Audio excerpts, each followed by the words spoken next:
Everything you've heard about purpose is dead wrong. And stay with me here. By the way, if you're new here, my name's Sam. Years ago, about 6 years ago actually, I was named to Silicon Valley's 40 under 40 list. I was just 31 years old. It's a list of the 40 most influential people under 40 years old in Silicon Valley. I had built my business up to a 7-figure business while working less than 4 hours a day. In other words, I was living my purpose, or so I thought, and I was crushing on the outside.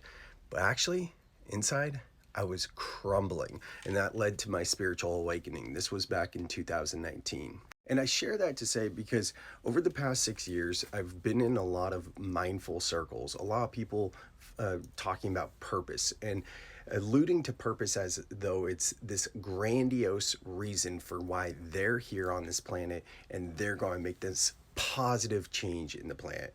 Y'all, I personally was living my purpose, and I'm not alone. There are many celebrities, from musicians to athletes to actors, that have achieved the pinnacle of success only to reflect backwards and be like, I thought I'd feel different. In fact, that's what the Pixar movie Soul is all about. It's about chasing your purpose, what you thought was your purpose, only to get at that end destination and realize it's not what I thought. And part of that's because we are, on an unconscious level, focused on an end destination rather than being present in the journey. But the other, and I think bigger problem of this, is chasing a purpose or feeling like you need to have some grandiose purpose is putting a lot of pressure in your internal world. And when I say your internal world, I'm talking about your mentality, your physical state, your emotional state, and even your connection to something greater.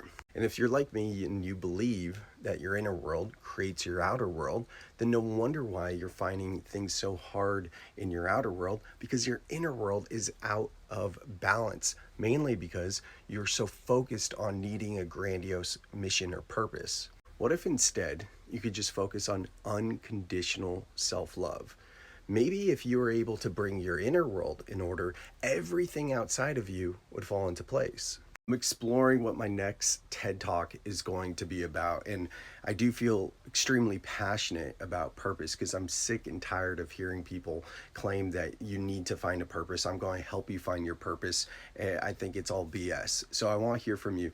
What do you think about this topic? Let me know in the comments what your feedback is, because like I said, I'm exploring multiple TED Talk topics for my next TEDx, and I think this is a really powerful topic to talk about presence and bringing your inner world in order as it relates to purpose specifically. So let me know in the comments your thoughts.